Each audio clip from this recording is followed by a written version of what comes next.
There you are, happy law school students. As we always know, no matter how bad things get, there's always opportunities for lawyers.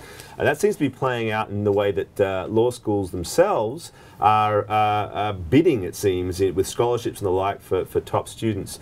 And Chelsea Phipps is here to talk to us a bit about that. And a blog piece today, you just noticed, I mean, it seems to be quite remarkable at a time when, of course, we know that unemployment rate is at 8.2% and people are going back to school, that in fact students have some bargaining power, at least within law schools. Why is this going on?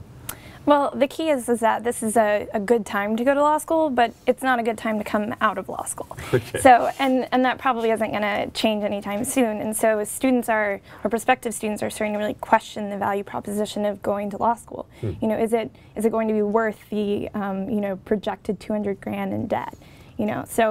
So for them, the only way it's going to make a lot of sense is if they're able to get scholarships. Right. So they're willing to bargain. Sounds like the free market at work here then. Ultimately the price of law schools becomes so expensive that it just doesn't seem like it's worth it. It's not so much that there aren't enough jobs per se, or that the jobs don't pay enough. It's just that, as you say, the cost of doing so just doesn't quite look like it's worth it, right? Right, although salaries are decreasing as well. And so, prospective students are taking that into account. And it's very difficult for law schools to decrease tuition, and I'm not even sure if that's happened before. So instead, they're sort of decreasing it through scholarships. And there's the cost in terms of the scholarship dollars that are being applied. 816 million, $1 billion worth now. Where is all this money itself coming from? This is endowments. The schools themselves are able to apply it at this level, still charge tuitions on the other side. It sounds like there's a bit of a virtuous circle at work. How does this play out? Yeah, I think that is actually exactly what it is. I mean, a lot of scholarship funding comes through endowments, but it also comes from donor funding.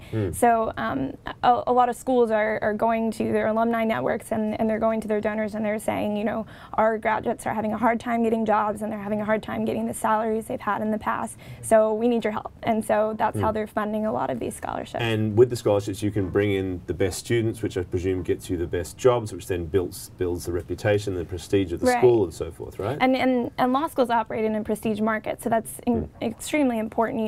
If they want to move up in the rankings, then they have to make sure they're getting the best students. And if the best students aren't applying, and legal experts are noticing that the students who are applying have gone down in general, and the ones who have stopped applying are the ones who are the brighter students. So that means some people who wouldn't have normally even gotten into a law school might get a scholarship there now.